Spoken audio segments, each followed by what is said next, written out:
Ukraine ने हाल के दिनों में उसके बॉम्बर्स को नुकसान पहुंचाकर एक बड़ी गलती कर ली है। इसका अंदाजा तो रहा होगा ज़ेलेंस्की को, जो आप कहते हैं कि वो माल बेचने के लिए मैं अब की देखो मैं इस्तेमाल कर सकता हूं, मैं कर सकता हूं रशिया को, वो उसके साथ जो तुम चाहते हो इसलिए मेरे को मदद करते रहो। लेकिन इसमें अपनी कितनी तबाही करा रहा है, वो अपनी तबाही करा रहा है और इसको कोई फर्क नहीं पड़ता कितने यूक्रेनियंस मरे क्या है। देखिए अभी पूरी की पूरी जो हमने डिस्कस भी करा था हमने, 1-2 दिन से हम कर ही रहे हैं सब, कि देखिए दिनेश ये लोग नेटो, यहां से प्रेशर आ रहा है। देखिए गेम मैं समझा देता हूं 30 सेकंड में। ट्रंप कह रहा है कि मैं तुम्हें पैसे नहीं दूंगा, तुम लोग खुद का जुगाड़ करो, जो खाएगा अपना बिल काटेगा, अपना बिल देगा। तो लोगों ने बोला ठीक है। अब बोला कि जो तुम्हारे बजट हैं, मिलिट्री के बजट, डिफेंस के बजट, उसको बढ़ा के अपने जीडीपी का 5% करो। तो सब लोग कह रहे हैं ठीक है। और जो जनरल सेक्रेटरी है नेटो का, उसने वादा कर दिया कि हाँ साहब हम कर देंगे। अभी समिट होने वाला है, समिट में सब लोग जाएंगे। पीट हेग्सेथ जो उनका डिफेंस सेक्रेटरी है वो नहीं जाएगा, लेकिन ट्रंप जाएगा और ट्रंप जाके ये ऐलान करेगा वहां पे कि 5% हो गया। अब ये 5% मतलब hundreds of billions of dollars. अच्छा माल किससे खरीदेंगे ये लोग? रशिया से खरीद नहीं सकते, रशिया थ्रेट है। चाइना से खरीद नहीं सकते, चाइना थ्रेट है। ट्रंप का यह मानना है कि अगर ये लोग इतना पैसा निकाल के रखते हैं माल खरीदने के लिए, यूरोप में वो सलाहियत नहीं है मैन्युफैक्चरिंग करने की, तो ये अमेरिका से खरीदेंगे। बेसिकली ट्रंप सेल्समैन है, माल बेच रहा है, वही काम ज़ेलेंस्की कर रहा है। And Zelensky is a useful idiot. Zelensky एक यूजफुल इडियट है ट्रंप के लिए, अमेरिकन डीप स्टेट के लिए, कि ज़ेलेंस्की को बोलो तुम अटैक करो, वो कहेगा अच्छा तुमने मेरे 40 जहाज बर्बाद करे, अब मैं तुम्हें बर्बाद कर दूंगा। अच्छा बगल में मकान में आग लग रही है, जब मकान में आग लग रही है तो सब लोग नेबरहुड सब परेशान है। नेबरहुड कह रही है अच्छा ठीक है तुम बाल्टियां खरीदो, कहीं तुम्हारे घर में लगे तो पानी, ये बाल्टियां बेच रहा है, ये बाल्टियां बेच रहा है। लेकिन ये यूजफुल इडियट आपने जो ये टर्म इस्तेमाल किया है जी, ये मुझको बाल्टी के संदर्भ में याद आता है कि किसी से कहा गया कि लो बाल्टी भरवा लो, उसने कहा बाल्टी भर गई, अब उसने पलटा के कहा पेंदी भी भर दो। बहरहाल यूक्रेन ने ऑपरेशन स्पाइडर वेब की नई तस्वीर जारी की। रूस के एंजल्स एयरबेस पर तबाही की नई तस्वीर। रूसी Tu-95, Tu-22, M3, IL-76 विमान टारगेट किए गए। यूक्रेन ने 1 जून को 117 FPV ड्रोन से किया था अटैक। ये गए तो हैं कि ये इस तरीके से अमेरिका की कठपुतली बन के अमेरिका का माल बिकवा देंगे यूरोप में, कहीं लेने के देने तो नहीं पड़ जाएंगे इनको? लेने के देने तो पड़ेंगे ही दिनेश, वो पड़ भी रहे हैं। लेकिन जब आपको किसी चीज की फिक्र ही नहीं हो, जो इन्होंने बोला यूजफुल इडियट, और आपको एक ही काम करना है फोकस, कि कितने पैसे मिले और कितना सामान बिका, और हम कहना नहीं चाहेंगे, नेशनल टेलीविजन चैनल है, कि मुझे क्या मिला, वो भी तो होगा कुछ हिसाब किताब। क्या ये आपको लगता है सर, जब लीडरशिप किस तरह की हो ये देखा जाता है, तो कम से कम ये लोग जिनका ये प्रूवन ट्रैक रिकॉर्ड रहा है कि करते क्या रहे हैं, किस तरीके से पेश आते रहे, ठीक है यूक्रेन के लोगों ने उनको नेता बनाकर यहां तक पहुंचा दिया। एक बार नेता बनाया था, उसके बाद मार्शल लॉ एडमिनिस्ट्रेशन है, यहां पर कोई भी न्यूज़पेपर अलाउड नहीं है, कोई अपोजिशन पार्टी नहीं है। अगर आप सोचते हैं यूक्रेन डेमोक्रेटिक कंट्री है, इन 3 चीजों को चेक कर लीजिए। Let your viewers Google it, there is nothing democratic about it. जी तो ये जो है ना ज़ेलेंस्की, मैं आपको बता दूं Dinesh, Zelensky is just like Mohammad Yunus. ये कैसे मोहम्मद यूनुस की तरह है? मोहम्मद यूनुस भी अनइलेक्टेड है, इसका भी जैसे सर ने बताया अभी, इसका भी इलेक्शन का मामला मार्शल लॉ लगा के बैठा हुआ है। मोहम्मद यूनुस क्या कहता है? अगर मैं चला गया तो बांग्लादेश डूब जाएगा। ये भी यही कहता है अगर मैं चला गया तो यूक्रेन, पूरा यूरोप डूब जाएगा। ये फियर मॉन्गरिंग के चक्कर में सत्ता से इनको, जैसे मोहम्मद यूनुस को कोई फर्क नहीं पड़ता कि बांग्लादेश की इकोनॉमी क्रैश हो, बांग्लादेशी मरे, उसको कोई फर्क नहीं पड़ता, उसको अपनी कुर्सी से मतलब है। उसी प्रकार ज़ेलेंस्की है, कितने लोग मरे, क्या हो, आग लग जाए, उसको अपनी कुर्सी से मतलब है, और यही कर रहा है वो। दिनेश ये बताइए, नहीं तो आज तक अगर उसके वो वही कहते हैं कि हमारे 600,000 लोग मर गए, ये क्या कम फिगर है? सही बात। आपकी क्या पॉपुलेशन क्या है? और 600,000 मर गए, उधर आप कहते हैं 1 मिलियन मर गए। आप तो ऐसे कंपेयर कर रहे हैं जैसे मेरे पास 100 गिन्नियां हैं, तुम्हारे पास 6 हैं। ये कौन सा कंपैरिजन हुआ? ये तो बहुत ही खतरनाक है। इंसान की जिंदगियों को गिनने का भी ये आंकड़ा, ये इसी तरह के लोग हैं। रूस पर यूक्रेन के ड्रोन हमलों से पुतिन गुस्से में। टैक्टिकल एटमी वेपन का पुतिन कर सकते हैं इस्तेमाल, ब्रिटिश सेना के रिटायर्ड कर्नल रिचर्ड कैम्प का दावा है। ये यूक्रेन से बदला लेने के लिए किसी भी हद तक जा सकते हैं पुतिन। ये बात सही है कि अगर आप अपना माल बेचने के लिए आप ये करते चले जाएंगे तो ये ब्रिंकमैनशिप किसी भी दिन पुतिन को इस बात के लिए उकसा देगी। आपके शो में मैंने कहा था, this is the first time I am really worried about dirty bomb, first time, क्योंकि ये जो इन्होंने किया है ये out of the context, out of dirty bomb is not nuclear bomb. Nuclear bomb हाँ। हम इसलिए कह रहे हैं कि छोटा है, हाँ। शायद किसी और तरीके से मारेंगे, हाँ। लेकिन हाँ। उसमें रेडिएशन ऑफ कोर्स होगा। हाँ। तो न्यूक्लियर बॉम्ब तो होगा ही। हाँ। जो टैक्टिकल है, जो छोटा वाला है, ये एक तरीके से this is the greatest provocation ever in whole ये अभी कंडक्ट ऑफ तक ट्रेड। के 3 साल में ये सबसे बड़ा Greatest provocation है, because you hurt the assets which were not required to be hurt. They were not part of the ongoing warfare. और जो आपने सर पहले भी बताया कि भाई ये सैटेलाइट इमेजेस आपकी डील हो रखी है, हाँ, हाँ, आप खुले में रखेंगे कि दूसरे देशों की सैटेलाइट देख सके, जानबूझ के आप खुले में रखेंगे कि साहब ये हमारे पड़े, आप देख लो, ये क्योंकि आपकी हमारी डील है। पुतिन ने वो डील रखी, उसको मैं ये कह रहा हूं जेलेंस्की को सैटेलाइट इमेजेस किसने दी? अपने उस ऑब्लिगेशन को मानने के लिए उसे पनिश किया गया।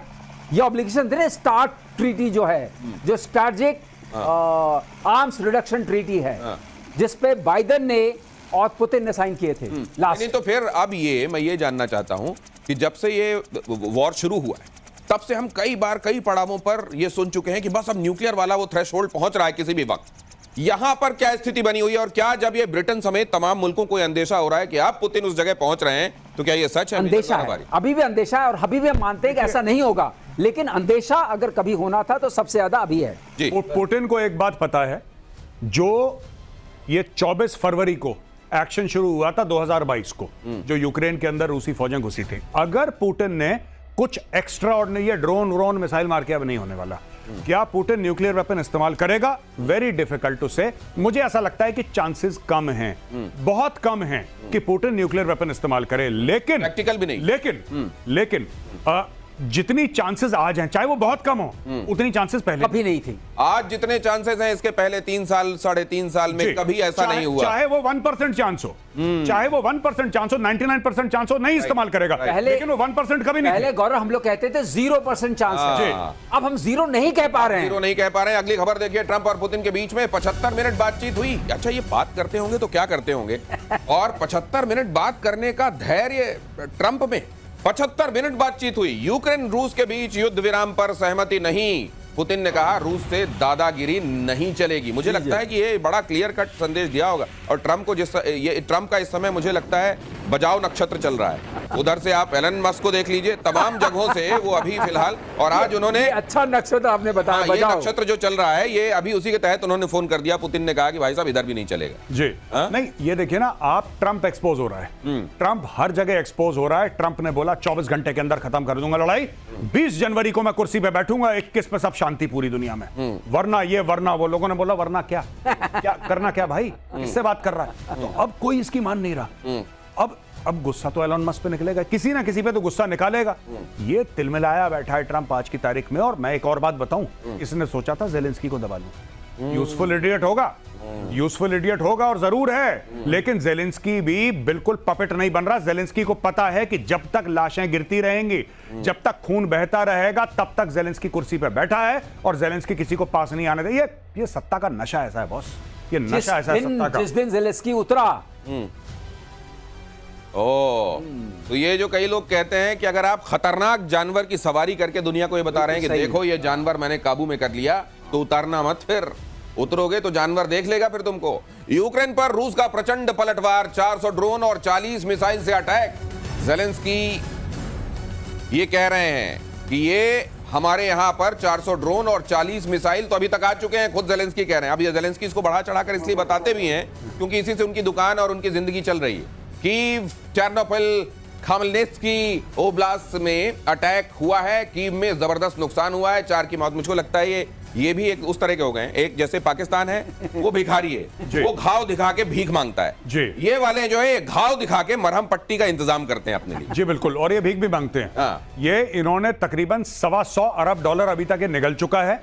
$125 अरब। और एक CIA की रिपोर्ट आई थी, आप जाके इंटरनेट पे चेक कर सकते हैं। जब इससे पूछा कि भाई इतने अरब कहां हैं, जेलेंस्की ने बोला ये नहीं पता मुझे कहां है, पैसे मत पूछो, अभी लड़ाई चल रही है। अभी लड़ाई चल रही है। ये अरबों डकार गया भाई।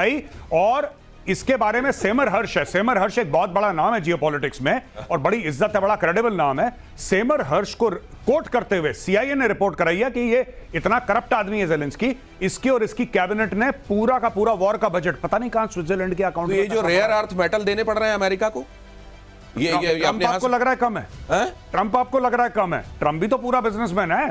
ट्रंप बेसिकली वहां पे गल्ले पे बैठा है, धंधा करने आया है। ट्रंप कह रहा है देखो यार, तुम्हें मार रहा है पुतिन, मैं तुम्हें थोड़ा बहुत बचा लूंगा, मैं ऐसा ऐसा कर लूंगा, तुम 50% दे दो अपना रेयर अर्थ। इसने बोला हाँ, वो डील पक्की हो गई, वो पक्की हो गई। उसने पहले तो बोला शुरू में लड़बड़ के आया था, लग रहा था कि नहीं ये रीढ़ वाला आदमी है लगता है। देखिए बात यह है कि ट्रंप पुराना चावल जिसको हम देसी में कहते हैं, ट्रंप पुराना चावल है। ट्रंप ने सॉर्ट आउट कर दिया। अब ये चीज है कि कब रोकेगा। अब ये देखिए ना, जो ट्रंप चाहता है वो जेलेंस्की दे नहीं सकता। ट्रंप कह रहा है तुम लड़ाई बंद करो, जेलेंस्की निपट जाएगा जिस दिन जेलेंस्की ने लड़ाई बंद कर दी। भाई सबसे बड़ी बात जो गौरव कह रहे हैं यही है, जिस दिन लड़ाई बंद। अभी बात मत करो पैसों की, अभी लड़ाई चल रही। अगली खबर, झूठ बोलने में भी पाकिस्तान के एक सुर नहीं है। देखिए जरा, इंडियन फाइटर जेट लॉक करने पर एक और झूठ। ख्वाजा आसिफ ने 10 जेट लॉक करने की बात कही थी, बिलावल ने 20 जेट लॉक करने का दावा किया। ख्वाजा आसिफ ने कहा 6 फाइटर जेट गिराए। ये वहां पर असल में हर दिन की कहानी है, लेकिन आज फिर देख लीजिए। मैं एक बात कहना चाहता हूं, अगर आपकी अनुमति हो तो। एक पाकिस्तान का टीवी चैनल है ARY। ARY ने इतनी ज्यादा देशभक्ति जागी ARY में, उसने भारत के 8 जहाज गिरा दिए। कभी कहता है 9, कभी कहता है 8। फिर एक और टीवी चैनल जियो न्यूज, वो थोड़ा सा हल्का बोलता है। जियो न्यूज ने बोला कि नहीं, हमने सिर्फ 5 गिराए। पाकिस्तान टीवी और जो सरकारी चैनल है उसने सिर्फ 3 जहाज गिराए हमारे।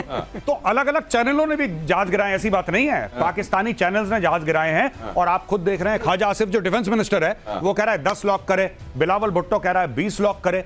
तो जो जितना अपना प्रोजेक्शन कर ले, ये घर की बात है, देशभक्ति की बात है।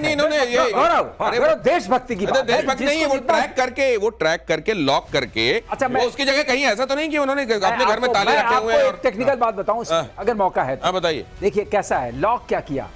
जब हमने EW अटैक किया, इलेक्ट्रॉनिक वॉरफेयर अटैक का अटैक किया, तो हमने उनके स्क्रीन पर क्या भेजा? हमने उनके स्क्रीन पर भेजा इतने सारे फॉल्स सिग्नल की इतने जहाज आ रहे हैं। अब उन्होंने जो भी किया, आपने एक PL-15 का देखा ना, खेतों में पड़ा हुआ था। अब वहां तो जहाज था नहीं, PL-15 गया तो नीचे गिर गया। अब जो बंद होता गया, जब हमने बंद किया उन्होंने इतने मार दिए। ये समझिए, ये बहुत बड़ी टेक्निकल बात कही जा रही है कि आपके रेडार पर फॉल्स सिग्नल मिल रहे हैं कि यहां से भी जेट आ रहा है, यहां से भी जेट आ रहा है, और उनको आप लॉक कर रहे हैं और उसको हिट कर रहे हैं। वहां कहीं असल में आप हवा में मार रहे हैं, कुछ है नहीं वहां पर, और आपने खेत में मार रहे हैं, और वहां खेत में मिले भी हैं, इसीलिए आपके सेल्स इसीलिए मिले हैं। ये जो बात है ना, मुद्दे वाली बात, ये अब आप जिसको जितना दिखा उसने उतना बोला। और देशभक्ति में चूर ने बोला 20, जिसने थोड़ा कम उसने 10, 6, 9, 5 जो बोलते जाओ। जिसने 10 बोला, अब उसके ऊपर देखना गद्दारी का फतवा लगेगा कि तूने कम लॉक करे। जब ये भाई 20 बोल रहा है, कह रहा नहीं 30 लॉक करे, नहीं तो फिर वो ये बोलेगा ना वो कि आपने जो माल दिया वो असली था, जिसको फूंक के मैंने ये बोला। आप ऐसा क्यों कह रहे हो? नहीं, बट हाँ, ये आपकी बात ठीक है कि अगर कुछ असली चीज निकलती है, पाकिस्तान में पाक प्योर सिर्फ वही चीज निकलती है। भाई बता रहे हैं। अगली खबर देखिए, चिनाब ब्रिज उद्घाटन पर बोले प्रधानमंत्री, पाकिस्तान के आतंकियों पर कयामत बरसी, सैकड़ों किलोमीटर अंदर घुसकर मारा। मोदी ने कहा पाकिस्तान ये शिकस्त हमेशा याद रखेगा, निश्चित रूप से याद रखेगा। 6 मई की वो रात पाकिस्तान के आतंकियों पर कयामत बरसी थी। अब पाकिस्तान कभी भी ऑपरेशन सिंदूर का नाम सुनेगा तो उसे अपनी शर्मनाक शिकस्त याद आएगी। ये तो याद आएगी, लेकिन प्रधानमंत्री जो बोल रहे हैं ना, उसके अलावा जो कराए वो भी देख लीजिए। ये जो पुल है, ये पाकिस्तान के सीने पे ऐसा खड़ा हुआ है। ये इस पुल का इंपॉर्टेंस उस हिसाब से ही बहुत ज्यादा होगा सर। नहीं देखिए, आप देखिए, बात ये है कि जो कुछ भी JNK में होता है वो पाकिस्तान में बिल्कुल माइक्रोस्कोप के अंदर नीचे देख के जज किया जाता है। तो जो पॉपुलेशन है लाइन ऑफ कंट्रोल के उस तरफ, जो लाइन ऑफ कंट्रोल के उस तरफ पाकिस्तान ऑक्यूपाइड कश्मीर की पॉपुलेशन है या गिलगिट बाल्टिस्तान की जो पॉपुलेशन है, वो अब सरकार के ऊपर प्रेशर डालेगी कि देखिए तरक्की हो रही है यहाँ पे। इसीलिए वो लोग सड़क पे आते हैं। और जलन महसूस होना, ये पाकिस्तान का कैरेक्टर, ये लाहौरियों का कैरेक्टर है। ये बगल वाले से जलते हैं, सिर्फ कुड़ गए, जल गए, क्यों तरक्की हो गई। मतलब उनका ये नहीं कि खुद मेहनत करके खुद की कर लें। तो ये जो आप ना, ये महाब्रिज की आप बात कर रहे हैं, चिनाब पर बना है महाब्रिज। अब आप ये बात देखिए, ये पाकिस्तान में किस तरीके से मोदी ने इसलिए बनाया है ब्रिज क्योंकि हमें छोटा दिखाने की कोशिश करो, ये होगा वहां पे। ये ब्रिज हमें छोटा, जबकि मोदी को मेहनत करने की जरूरत नहीं है। तुम छोटे हो, बिल्कुल तुम छोटे हो, तुम्हें क्या दिखाना छोटा। लेकिन ये इतना बड़ा बना दिया है कि अगर ऐसे करके देखेंगे तो टोपी पीछे गिर जाएगी। दिनेश, और दूसरे ये उससे जो हमारी पेरिस वाली है ना, एफिल टावर से भी एफिल टावर से ऊंची है ये। यहाँ 5 कुतुब मीनार समा जाए, इतना ऊंचाई, इतनी ऊंचाई तक कैसे। कहते हैं ना हमारे यहाँ ट्रक में इसीलिए लिखा रहता है पाकिस्तानियों ढंग से पढ़ना, चलो मत बराबरी करो। कर पाओगे? जाओ मालपू को